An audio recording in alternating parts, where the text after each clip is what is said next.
الحمد لله وكفى وسلام على عباده الذين اصطفى. أما بعد فأعوذ بالله من الشيطان الرجيم. بسم الله الرحمن الرحيم. فلولا نفر من كل فرقة منهم طائفة ليتفقهوا في الدين ولينذروا قومهم إذا رجعوا إليهم لعلهم يحذرون. قال النبي صلى الله عليه وسلم: من أفتى الناس بغير علم كان إثمه على من أفتاه، أو كما قال عليه الصلاة والسلام.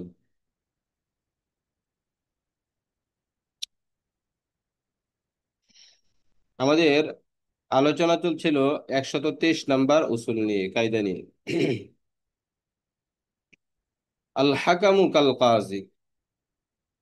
গত পরশুদিন এই কায়দা নিয়ে আলোচনা করতেছিলাম, হঠাৎ করে লিঙ্ক চলে যায়, তো রেকর্ড হয় নাই। তাই আজকে আবার এটাই শুরু করি। তুই কোথায়? হুম, লাডি দেওয়া দূরে নিয়ে আসো, যাও।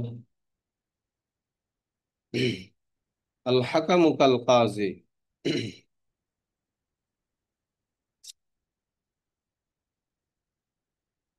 হাকিম বিচারক। বিচারক হলো কাজীর মতো। কিসের মতো? কাজীর মতন। অর্থাৎ কাজী যেরকম ভাবে বিচার করার অধিকার রাখে, কাজী যেরকম ভাবে মানুষের মধ্যে ফাইসালা করার অধিকার রাখে, কাজী যেরকম ভাবে মানুষের মাঝে ফাইসালা করার অধিকার রাখে এবং সেই ফাইসালা গৃহীত হয়, গ্রহণযোগ্য হয়, ঠিক হুবহু হাকিম যিনি হবেন, বিচারক যিনি হন, বিচারকের কথাও এরকম ভাবে গ্রহণযোগ্য হবে। ফাইসালা করার অধিকার কাজীর আছে, ঠিক হুবহু হাকিমেরও আছে। এখন হাকিম দ্বারা উদ্দেশ্য হলো বিচারক। এই বিচারক কোন বিচারক? থানার বিচারক না। এখানে উদ্দেশ্য হলো বিচারক দ্বারা সমাজের বিচারক। কিসের বিচারক ভাই? সমাজের বিচারক। সমাজের মধ্যে সালিশ হয় না? হ্যাঁ, জি স্যার, দরবার। জি স্যার, জি। দরবার হয় না? জমিলিয়া, জমিনিয়া। এরপর স্বামী স্ত্রীদেরকে নিয়ে মাতবার কি হয়? থাকে। হ্যাঁ, মাতবর বলে। এই স্বামী জি, জি। স্ত্রীদের মাঝে ভেজাল হইলে পরে কি হয়? উভয় পক্ষ থেকে কি হয়? একটা সমাধানের জন্য বিচার হয়, সালিসি বৈঠক হয়। সালিশ হয়। হ্যাঁ, এই বিচারকের জি, কথা এই কায়দায় বলা হয়েছে।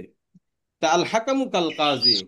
কাজী যেরকম ভাবে বিচারকের অধিকার রাখে এবং কাজীর বিচার গ্রহণযোগ্য হয়, গৃহীত হয়, ঠিক হুবহু যিনি সমাজের বিচারক হন, তিনার কথাও গ্রহণযোগ্য হয় এবং ওনার কথাও মানতে হবে।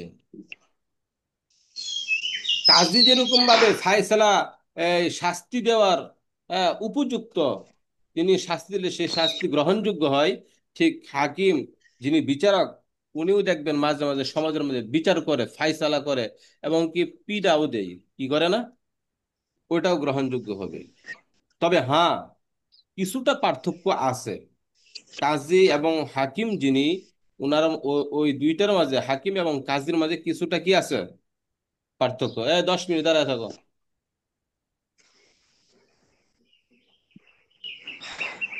কিতাব নিয়ে দাঁড়াও। জি, বলতেছিলাম, হাকিম এবং কাজীর মধ্যে কি আছে? কিছুটা পার্থক্য আছে। যেমন এরা বিচারের ক্ষেত্রে কিছুটা পার্থক্য আছে। হদ এবং কেসাস। হদ এবং কেসাস, এই দুই, কিসাস। হ্যাঁ, এই দুইটা, এই দুইটার বিচার কেবল কাজী করতে পারে। কি করতে পারে? সমাজের কাজী যারা করতে পারে। বিচারক, তারা হদ লাগাইতে পারবে না। কেসাসও করার অধিকার তাদের নাই। নিতে। বুঝছেন? তো কেসাস এবং হদের ক্ষেত্রে তারা কি করতে পারবে না? বিচার করতে পারবে না। এই করতে পারে বিচারের না। অধিকার কেবল কার? কাজী। তবে সমাজের যিনি বিচারক হবেন, তার কিছু শর্ত সারায়াত আছে। কি আছে? শর্ত সারায়াত আছে। যেমন উনি উভয় দলের মাঝে ফাইসালা করার যোগ্যতা তার থাকতে হবে। কি?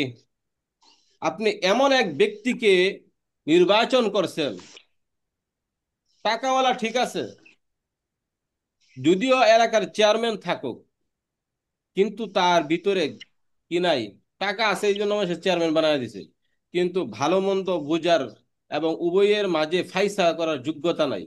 এই সমাজের মধ্যে দেখবেন অনেক চেয়ারম্যান আছে, মেম্বার আছে, ঠিক আছে, টাকা আছে, ওই যে টাকা দিয়ে কি হয়েছে, মেম্বারই চেয়ারম্যানই হয়ে গেছে, কিন্তু মানুষের মাঝে যে একটা ফাইসালা করতে হয় কিভাবে, হ্যাঁ, সালিশ দরবার হইলে কিভাবে মিটমাট করতে হয়, এই বুঝ অনেকের নাই। আপনারা দেখছেন কিনা, আমি দেখছি অনেক সময় জমি নিয়ে দ্বন্দ্ব হয়, এলাকার মাতবরকে ডাক দেয়, হ্যাঁ, তখন আমি নিজ কানে শুনছি, আমি এগুলা বুঝি না, আমি বসে থাকি, যারা আছে তারা কি করবো, তাহলে ওই ব্যক্তি কি করতে হইতে পারবে না, হাকিম হতে পারবে না। হ্যাঁ, হাকিম হওয়ার জন্য যোগ্যতা লাগবে কি, উভয় পক্ষের মাঝে, উভয় পক্ষের মাঝে ফাইসালা করার যোগ্যতা তার থাকতে হবে, এক। দ্বিতীয় নাম্বার হইলো সে আকেল বালেক হতে হবে। তিন নাম্বার হইলো যে সেটা মুসলিম হওয়া শর্ত নয়, কি নাই, মুসলিম হওয়া শর্ত না। হ্যাঁ, ভালো মন্দ যদি, এটা তো অমুসলিমদের মধ্যে কি হয়, ঝগড়া হয় না, অমুসলিমদের মধ্যে বিচার আচার হয় না। তো এক নাম্বার কি, যোগ্যতা থাকতে হবে কি, ভালো মন্দ বুঝার, ফাইসলা করার, উভয় পক্ষের সমাধান, হ্যাঁ, যোগ্যতা দেওয়ার থাকতে হবে। যোগ্যতা থাকতে হবে। এবং উভয় পক্ষ যাকে নির্বাচন করবে সে হতে পারবে, অন্য কেউ হতে পারবে না। আমি এমন একজন ব্যক্তিকে, হাকিমকে নির্বাচন করছি, আরেক দলে সেটা সাপোর্ট করে না। অর্থাৎ সমাজের মধ্যে কিছু এরকম নির্বাচিত মাতবর থাকে যাদের কথা সবাই গ্রহণ করে, এমন ব্যক্তি হতে হবে।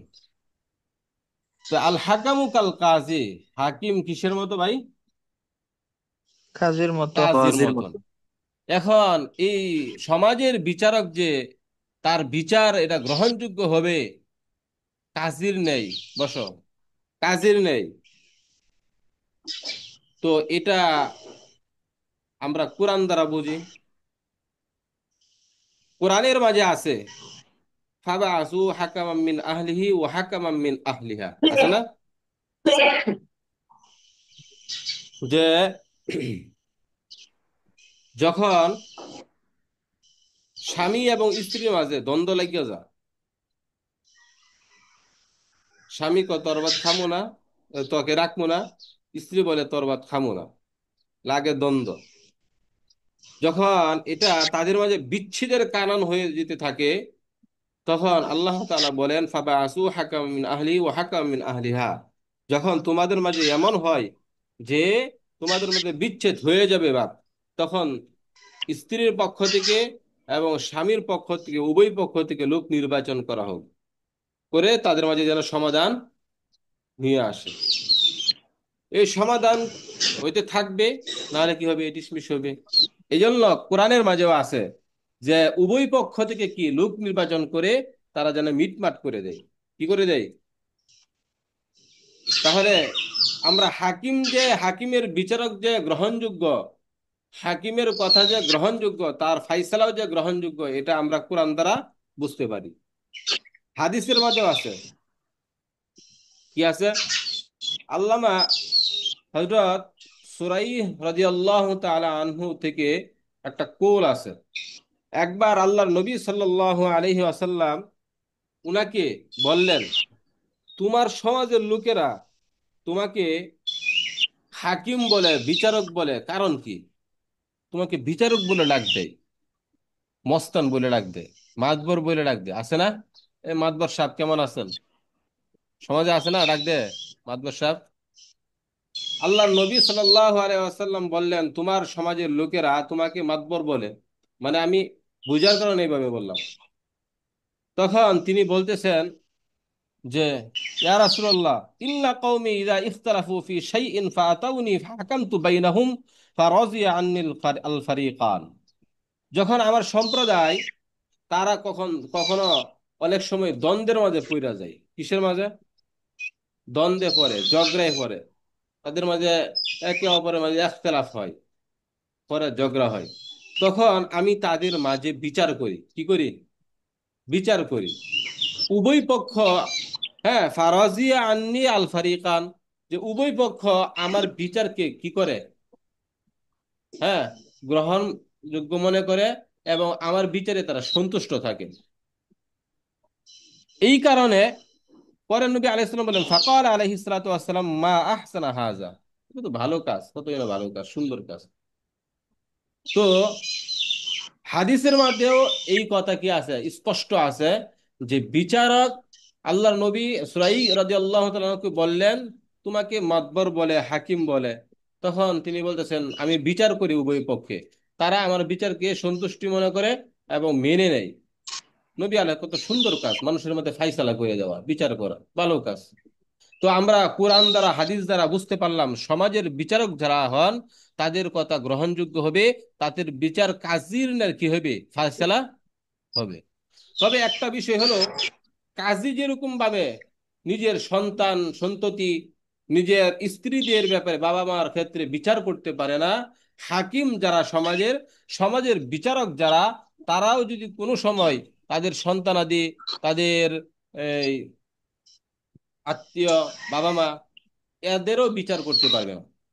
কাজী যেরকম এদের বিচার করার অধিকার রাখে না, হাকিম যারা থাকবেন তারাও এদের বিচার করার অধিকার নাই। এই কথাটা আমরা বলছিলাম গত দর্সের মাঝে। সেটা হইল যে, আচ্ছা, সবার দুনিয়ার সবার বিচার করতে পারে, কিন্তু আপন মানুষের বিচার করতে পারে না কেন? কি ভাই বলছিলাম, খেলা আছে আপনাদের? জি উস্তাদ, জি স্বজন প্রীতি হ্যাঁ, কারণে। মাশাল্লাহ। যে এদের স্বজন প্রীতি এসে যাওয়ার কি আছে, আশঙ্কা আছে, তাই না? আচ্ছা। যে যদি নিজের সন্তানের বিচার করতে চাই, যাই, তখন কি হবে, স্বজনপ্রীতি দিলে আসার কি আছে, আশঙ্কা আছে। ফলে কি হবে, যখন স্বজনপ্রীতি হবে তখন ওই তার বিচারের মধ্যে এদিক সেদিক হয়ে যাবে। আর যখন বিচার সঠিক মতন হবে না, তখন পুরা সমাজের মানুষ যারা আছে তারা বলতে থাকে, দেখছো, নিজের সন্তানের প্রতি আহসান করে, ভালো করে বিচার করে না, হ্যাঁ, সে বিচারক হতে পারে না ভালো। আমরা উদাহরণ দিয়েছিলাম হজরতে খলিফাতুল মুসলিমিন হজরতে উমর রাদিয়াল্লাহু তাআলা আনহুর উদাহরণ দিয়েছিলাম। তার সন্তান, ছোট এক সন্তান ছিল, সময় আব্দুল্লাহ বা উবাইদুল্লাহ ইবনে উমর রাদিয়াল্লাহু তাআলা আনহু। তো তিনি একবার মদ খেয়েছিলেন। সমাজের লোক আমিরুল মুমিনিন হজরতে উমর রাদিয়াল্লাহু তাআলা আনহুকে বিচার দিলেন, যে আপনি তো মানুষ মদ খাইলে আপনি বিচার করেন, তার হদ লাগান, আপনার সন্তান আজকে কি করছে, মদ খাইছে। তখন হযরত উমর রাদিয়াল্লাহু তাআলা অনেক বিচার করছিলেন, এমন বিচার করছিলেন যে, হ্যাঁ, আহত হয়ে পড়ছে, পরিশেষে মারাই গেছে। ফলে, অথচ হদ লাগাই কেন, এই হদ লাগার নিয়ম কেন করা হইল? কেউ যদি অন্যায় করে, তাহলে অন্যায়ের কারণে হদ লাগানো হয়, আল্লাহর পক্ষ থেকে এই কি শাস্তি, এটা সতর্কতার জন্য। যে প্রথমে পিটা দিবে, হুজুররা কি করে, ছাত্র যদি অন্যায় করে কি করে, ফিরা দেয়, দাঁড় করায় রাখে, কানা ধরা, কেন, সামনে যেন এই কাজ ভবিষ্যতে না করে, ধমক দেয়। তো ধমকি স্বরূপ এটা হদ লাগানো হয়, এই সতর্কতা, যাতে সামনে এই কাজ না করে পিটা খায়া। তো কেউ যদি এই হদ লাগাইতে গিয়া যদি এমন প্রচন্ড আঘাত করে, যে আঘাতে সে আহত হয়ে মারা যায়, তাহলে তার উপর কেসাস লাজেম আসে, কি, তোমাকে, কেসাস লাজম আসে। হ্যাঁ, তোমাকে আল্লাহ তাআলা বিচার করতে বলছে, হদ লাগাইতে বলছে, ফিরা দিতে বলছে, আশি দুররা লাগাইতে বলছে। তোমারে তো মারতে বলে নাই, মানে মাইরা লাইতে বলে নাই, তো তুমি মারলা কেন? তাকে তো সতর্কতার জন্য এটা শাস্তি স্বরূপ দেওয়া হয়েছে। তো হযরত ওমর রাদিয়াল্লাহু আনহু এমন বিচার করছিলেন, পরিশেষে মারাই গেছেন। এই জন্য আরেকটা দিক, এই দিকে যদি আমরা বিবেচনা করি তাহলে বুঝতে পারি যে কাজী যারা হয় তারা তো বেশি ন্যায় বিচারক হয়। এখন নিজের সন্তানাদি যদি অন্যায় করে, তাহলে এমন পিটা দেয় পরে শেষে মারা যায়। এই জন্য কি, নিজের সন্তানাদি যারা আছে, নিজের বাপ মা, আত্মীয়, এদের ব্যাপারে কি হবে না, কাজী ফাইসালা করতে পারবে না, এরা ফাইসালা করবে অন্য অন্য লোকে। তাহলে বুঝতে পারলাম আমরা এই বিষয়টা, পুরোনো বিষয়টা। জি। এরপর আসেন, আল হুকমু শাইই قد يدور مع خصائصه. حكم الشيء قد يدور على مع خصائصه. মা খসাইসিহি। হ্যাঁ। উস্তাদ যে অনেকে ক্লাসে ঢুকতে পারতেছে না, কেন? চেষ্টা করতেছে। অনেকে আবার যারা ছিল অনেকে বের হয়ে যেতেছে, এটা গ্রুপে বলতেছে আর কি, ঢুকতে পারতেছে না, অনেক চেষ্টা করে। দেখতেছি আমি।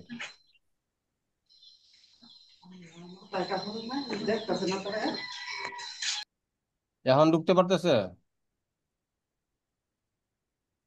দেখুন তো।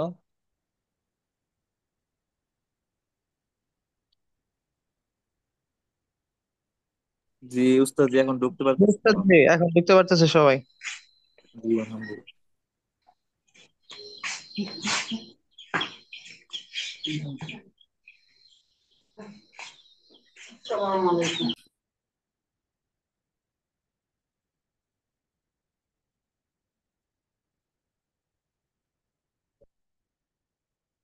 জি।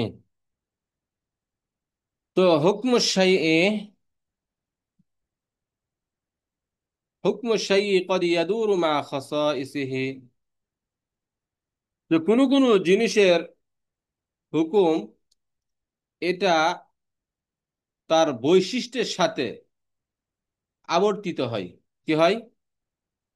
কখনো কোনো জিনিসের হুকুম তার বৈশিষ্ট্যের সাথে কি হয়? আবর্তিত হয়। অর্থাৎ সে নিজে সুন্দর, কি নিজে সুন্দর, অন্য জিনিসের সাথে যখন সেটা কি হয়, অ্যাড হয়, যা মিলে, তখন সেটা ফাসাদের কারণ হয়ে যায়। কি হয়ে যায়? ফাসাদের কারণ হয়ে যায়, তা ক্ষতিকারক হয়। যেমন হুকমু শাইই ক্বাদ ইয়াদুরু মা'a খাসাইসিহি। আচ্ছা, কোরআন তেলাওয়াত, দেখে দেখে কোরআন তেলাওয়াত করা এটা ভালো না খারাপ? সবের কাজ না? কিন্তু যদি ভালো। কেউ, জি জি। যদি নামাজে গিয়ে আয়রা মাশাল্লাহ কোরআন তেলাওয়াত দেখে দেখে পড়ে, নামাজ ফাসেদ। হ্যাঁ, এ ভাই কোরআন তেলাওয়াত এটা কি হয়? কোরআন তেলাওয়াত করলে দেখে দেখে যদি পড়ে তাহলে সওয়াব হয়। কিন্তু এই কোরআন তেলাওয়াতই যখন আপনার গিয়া কি করে, এই নামাজে পড়ে, নামাজে দেখে দেখে পড়ে। তখন এটা নামাজ ফাসাদের কারণ হয়ে যায়। কি হয়ে যায়? ফাসাদের ফাসাদের কারণ। কারণ হয়ে যায়। অথচ কোরআন তেলাওয়াত করাও সবের কাজ, নামাজ পড়াও কি হয়, সবের কাজ হয়। কিন্তু যখন এটা নামাজের কাছে গিয়া ইয়াড হয়, নামাজের সাথে গিয়া ইয়াড হয়, তখন নামাজটাই নষ্ট হয়ে যায়। কি হয় কি হয় না? জি হয়। আচ্ছা, কেউ যদি ইহরাম বেঁধে মক্কায় যায়, তখন কি তার জন্য শিকার করা বৈধ আছে? হুম? নাই, শিকার করা বৈধ? বৈধ নাই। বৈধ নাই। এখন কেউ যদি স্বীকার করে বা অন্যকে পথ প্রদর্শন দেখায় দেয় স্বীকার করার জন্য, ঠিক আছে, অন্যকে পথ দেখায় দেয় যে তুমি স্বীকার করো গিয়া, তাহলে এটা কি ফাসাদের কারণ হবে? দম লাজম হবে না? তার যাজা দেওয়া লাগবে না? অথচ এটা জি ভালো উস্তাদ জি। কাজ। হ্যাঁ, ভালো কাজ। কিন্তু যখন একটা আর একটা সাথে গিয়া কি করে, অ্যাড হয়, মিশে, তখন এটা ফাসাদের কারণ হয়ে যায়। আরো সহজে আর একটা উদাহরণ দেই। যেমন পানি, পাক পানি দিয়ে আপনি ওযু করেন, যখন পাক পানি, যখন এটা নাপাক হয়ে যায়, তার বৈশিষ্ট্য হারিয়ে যায়, যেমন স্বাদ, ঘ্রাণ, আছে না, রং, এইগুলা যদি পরিবর্তন হয়ে যায়, তার বৈশিষ্ট্য পরিবর্তন হয়ে যায়, তখন আপনি এটা দিয়া ওযু করতে পারবেন? পারবেন না। হুকমু শাইই ক্বাদ ইয়াদুরু মা'a খাসাইসি। কোন কোন জিনিসের হুকুম এমন যে তার বৈশিষ্ট্যের কারণে আবর্তিত হয়। কি হয়? বৈশিষ্ট্যের কারণ। একটা আর একটার সাথে যখন যায় মিশে, তখন তার ফাসাদের কারণ হয়। যেমন একটা আমরা উদাহরণ দিলাম, যে কোনো ব্যক্তি যদি দেখে দেখে কোরআন তেলাওয়াত করে, তাহলে এটা অনেক সওয়াবের কাজ। আর যখন নামাজের মাঝে এই সবের কাজটাই, যখন নামাজের মধ্যে দেখে দেখে নামাজ পড়বে, তখন এটা কি হয়ে যায়? নামাজ ফাসাদের কারণ হয়ে যায়, এটা ক্ষতিকারক হয়ে যায়। কেন? ও দেখে দেখে পড়ার হুকুম একটা, কোরআন এই নামাজের বাইরে। আর নামাজের ভিতরে হুকুম হইল কি করা? না দেখে পড়া। যখন দেখে পড়বে, তখন বৈশিষ্ট্য কি হবে? আবর্তিত হবে। এই কারণে কি বলছে, যে হুকমু শাইই ক্বাদ ইয়াদুরু মা খাসাইসিহি, বৈশিষ্ট্যের কারণে কি হয়? হুকুম আবর্তিত হয়। 125 নম্বর কায়দা, আল খাসু মুবাইয়িনুন ফালা ইয়ালহাকুল বায়ান। আল খাসুল মুবাইয়িনুন ফালা ইয়ালহাকুল বায়ান, যে খাস এইটা হলো সুস্পষ্ট। কি? খাস সুস্পষ্ট। ফালা ইয়ালহাকুল বায়ান, এটা কিসের ইহতেমাল রাখে না? বয়ান, বয়ানের ইহতেমাল রাখে না, বা বয়ান করার মিলানোর প্রয়োজন নাই, বা ব্যাখ্যা করার প্রয়োজন নেই। আমরা বলছি খাস, আমরা পড়ে আসছি খাস হলো সুস্পষ্ট, মুবাইয়িন এটা বয়ানের ইহতেমাল রাখে না। কি রাখে না? ব্যাখ্যা বিশ্লেষণের প্রয়োজন হয়। উদাহরণ দিলে বুঝবেন। অল মুতাল্লাকাতু ইয়াতারাব্বাসনা সালাসাতু বিআনফুসিহিন্না সালাসাতা কুরু, তাই না? অল মুতাল্লাকাতু ইয়াতারাব্বাসনা বিআনফুসিহিন্না সালাসাতা কুরু। করো। যে এখানে সালাসা যে একটা শব্দ আসছে, সালাসা মানে কত? 3। 3। হুম, এই সালাসা শব্দ, আচ্ছা এই সালাসা শব্দ 3 শব্দটা, এটা খাস না? হ্যাঁ, জি এখানে উস্তাদ, কি, খাস। এখানে কি ব্যাখ্যা করার প্রয়োজন আছে? না 3 না 4, 4 না 5 না আড়াই না 3.5 3, এরকম বলার সুযোগ আছে? না। এখানে নাই। কোরআনে স্পষ্ট আছে যে সালাসা। আর আমরা সবাই জানি যে সালাসা শব্দের অর্থ 3। এখানে 3 তিনই থাকবে, এখানে ফলে তিনও হওয়ার সুযোগ নাই, তিনও হওয়ার সুযোগ নাই। সুযোগ নাই। তাহলে এখানে আর বয়ান করার কি নাই? প্রয়োজন নাই। কোরআনে আছে ওয়ারকাউ ওয়াসজুদু, তোমরা রুকু করো সেজদা করো। আচ্ছা, রুকু এবং সেজদা এই দুইটা শব্দ কি নির্দিষ্ট না? জি উস্তাদ, জি আল্লাহ নির্দিষ্ট। হ্যাঁ, আল্লাহ বলছেন রুকু করো, বাস। রুকু কি আমরা বুঝি, হ্যাঁ সেজদা কি এটা বুঝি। এটা কি আরো ব্যাখ্যার প্রয়োজন আছে? রুকু এটা, রুকু এটা, রুকু এটা, সেজদা ওইটা, এটা কোনো ব্যাখ্যার প্রয়োজন আছে? নাই উস্তাদ জি। কোরআনে আছে যে ফাতাহরি রাকাবাতিম মুমিনা, ফাতাহরি রাকাবাতিম মুমিনা, যে এই মুমিন দাস মুক্ত করতে কথা, মুক্ত করার কথা বলা হয়েছে। কি? ফাতাহরি রাকাবাতিম মুমিনা, যে মুমিন দাসকে মুক্ত করার কথা কোরআনে বলা হয়েছে। আচ্ছা, এখন এখানে এটা কি মুমিন দাস, এটা তো বলে নাই শুধু দাস মুক্ত করো, তাহলে তো মতলক হয়ে যাইতো। যে কোনো এক দাস যদি কি করতো, আজাদ করতো, মুক্ত মুক্ত করতে। করতো, তাহলে কি হয়ে যেত? হয়ে যাইতো। কিন্তু এখানে মুমিন শব্দ উল্লেখ করেছেন। কি শব্দ? মুমিন। মুমিন। মুমিন হ্যাঁ, শব্দ মুমিন শব্দ উল্লেখ করেছেন। তো মুমিন শব্দ উল্লেখ করার দ্বারা এটা কি হয়ে গেল? খাস হ্যাঁ, মুকাইয়াদ হয়ে হয়ে গেছে। গেছে। খাস হয়ে গেছে।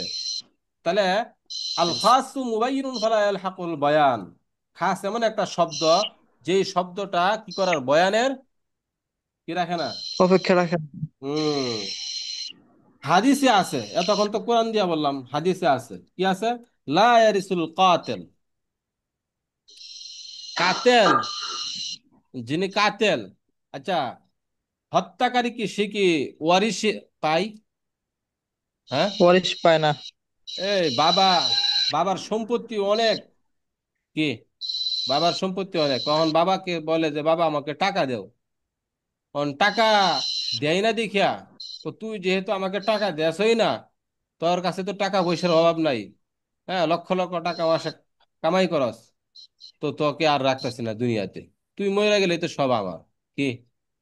তুই মরে গেলেই তো সব আমার। ঐশী কথা মনে আছে? ঐশীর কথা, হ্যাঁ, জি উস্তাদ জি। হ্যাঁ, টাকা চাইছিল, পরে টাকা দেয় না, কি টাকা দেয় না, তো তুই যেহেতু টাকা দেসই না, দেস না, তারা তোরা সাইজ করতেছে, তাহলে কি করছে, মাইরা লাইছে, হত্যা করছে না। বাংলাদেশে। কেন? জি তো উস্তাদ জি। তুই যদি মারা যাস তাহলে আমার পথের কাঁটা কি হয়ে গেল, দূর হয়ে গেল। যত সম্পত্তি আছে, টাকা পয়সা অর্থ সম্পদ সব কার হবে, আমার হবে। তখন আমার মনে যা চাই তাই আমি সব কিছু করতে পারবো। কিসের কারণে? লোভের কারণে। তো লোভে পাপ, পাপে মরণ, তা আছে না? হ্যাঁ, জি উস্তাদ জি। হ্যাঁ। তাহলে আল্লাহ ইয়ারিসুল কাতেল, তা এখানে বলছে কাতেল ওয়ারিশ পাবে না। আচ্ছা, এখানে কি আরো এই ব্যাখ্যা বিশ্লেষণের প্রয়োজন আছে? এক কথাই, সে প্রয়োজন নাই। সে সে যদি যে কোনো ব্যক্তি হত্যা করুক, যে কোনো ব্যক্তি হত্যা করুক, যে হত্যাকারী, সে কখনোই কি হবে না, ওয়ারিশের যোগ্য নয়, সে ওয়ারিশ পাবে না, তার জন্য প্রতিবন্ধক। আপনারা মাওয়ারেসে পড়বেন, মাওয়ারেসে পড়বেন, কয় ব্যক্তি এই অধিকার রাখে না, মানে ওয়ারিশ পাবে না, কয় ব্যক্তি জানো? খেলা আছে তোমরা? তিন। মাশাল্লাহ, তিন ব্যক্তি। কয় ব্যক্তি? তারপর তিন তিন ব্যক্তি ব্যক্তি। কি করতে পারে না।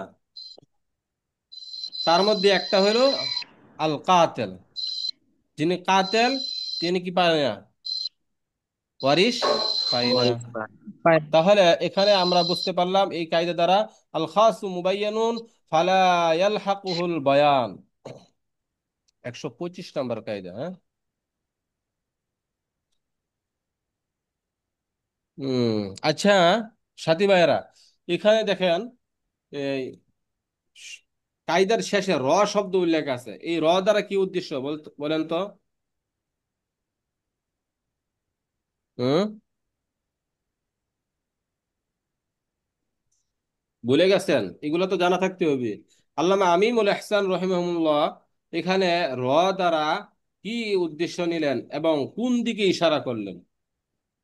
তো র দ্বারা উদ্দেশ্য হলো মানারুল উসুল, কি মানারুল, মানারুল উসুল। হ্যাঁ, মানারুল উসুল। এটা কোন কিতাবের সরা বলেন তো, বা কোন কিতাব? কেউ, কোন কিতাব? নুরুল আনোয়ার, নুরুল আনোয়ার। মাশাল্লাহ, মাশাল্লাহ, নুরুল আনোয়ার। নুরুল আনোয়ারের এই মানারুল উসুল, তাই না? ওই কিতাব এখানে হাওলা করছে, এইদিকে ইঙ্গিত করছে যে আল্লামা আমিনুল ইহসান বলতেন যে আমি মানারুল উসুল থেকে আল খাস মুবাইন আল হাকুল বায়ান, এই কায়দাটা কি আনছি, ওখান থেকে আনছি। জি, হামিম উদ্দিন ভাই, আপনি কি মাসালা করতেছেন জি তামরিন? জি জি। কই, আপনি তো সময় পাঠান পাইনি, না। করবো। সময় পাইলে জি করবো, এই পাঠাবো কথা বললে হবে? হ্যাঁ, আজ এক দুই দিন জি হুজুর তো বড়। পাঠাবো ইনশাল্লাহ। হ্যাঁ, হ্যাঁ, তাড়াতাড়ি পাঠান, সবাইকেই বলতেছি, আপনার সকলেই পাঠান। ইনশাআল্লাহ। আপনাদের এখানে কয়টা বাজে এখন?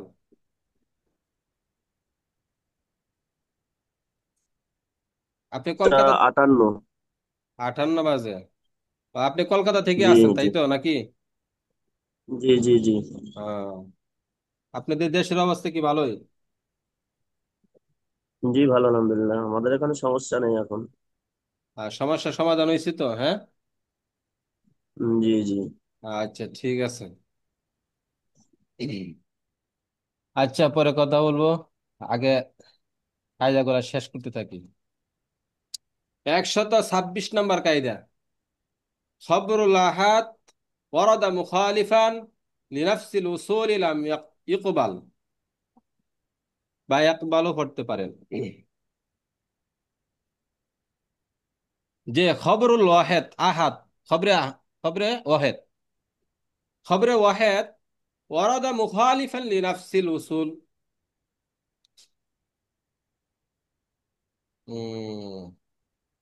ঠিক আছে, যেটা খবরে ওয়াহেদ, এটা যখন মুখালিফান লিনাফসিল উসুল, উসুলের বিপরীত হয়। কিসের বিপরীত? উসুলের বিপরীত, অর্থাৎ হাদিস। হাদিস কি খবরে ওয়াহেদ দ্বারা উদ্দেশ্য কি? এখানে হাদিস সামনে আসবে, হাদিসও হবে বা গায়রে হাদিসও আসবে, সামনের উদাহরণ আসতেছে। খবরুল আহাদ ওয়ারাদা মুখালিফান লিনাফসিল উসুল, খবরে ওয়াহেদ যখন উসুলের বিপরীত হয়, উসুল দ্বারা উদ্দেশ্য এখানে কিয়াসের বিপরীত, কি কিয়াসের বিপরীত।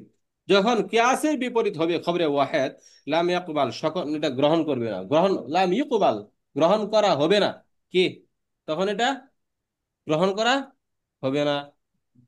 খবরে ওয়াহেদ যখন কিয়াসের বিপরীত হবে, হ্যাঁ, কিয়াসের বিপরীত যখন হবে তখন সেটা কি করা হবে না, সেই খবরে ওয়াহেদকে গ্রহণ করা হবে না। এই আপনারা জানেন, তবে হ্যাঁ, খবরে ওয়াহেদ, খবরে ওয়াহেদ কিয়াসের বিপরীত, কথা বুঝলেন এগুলা, খবরে ওয়াহেদ কিয়াসের বিপরীত। আচ্ছা, অনেক হাদিস এমন আছে যে মাশহুর সাহাবী থেকে, জলিলুল কদর, বড় বড় উচ্চ উচ্চ সাহাবী থেকে বর্ণিত আছে খবরে ওয়াহেদ, আছে না? আবু হুরায়রা রাদিয়াল্লাহু আনহু থেকে বর্ণিত আছে, ওমর ইবনে খাত্তাব থেকে বর্ণিত আছে, হযরত, হ্যাঁ, আবু বকর রাদিয়াল্লাহু আনহু থেকে বর্ণিত আছে খবরে ওয়াহেদ। হ্যাঁ, খবরে ওয়াহেদ, সব খবরে ওয়াহেদ না, যেই খবরে ওয়াহেদ, যেই হাদিসটা আপনার এই কিয়াসের বিপরীত হবে, সব হাদিস তো কিয়াসের বিপরীত হয় না, যেই হাদিসগুলা কিয়াসের বিপরীত হবে, যতই সেটা মাশহুর প্রসিদ্ধ সাহাবী বর্ণনা করুক, যদি এটা কিয়াসের বিপরীত হয় সেটা গ্রহণযোগ্য হবে না। কথা বুঝে আসছে? যেমন উদাহরণ দিলে বুঝবেন আপনারা। একটা হাদিস আছে হযরতে আবু হুরাইরা রাদিয়াল্লাহু তাআলা আনহু থেকে বর্ণিত, যে কেউ যদি কাউকে গোসল দেয়, মাইয়িতকে গোসল দেয়, মান গসসালাল মাইয়িত, কোন ব্যক্তি যদি মাইয়িতকে গোসল দেয়, ফালা ফালিয়ুগতাসাল, কি হাদিসটা বলো তো?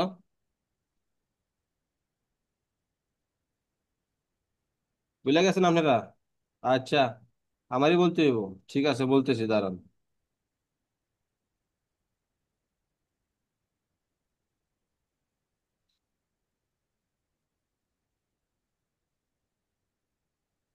হুম,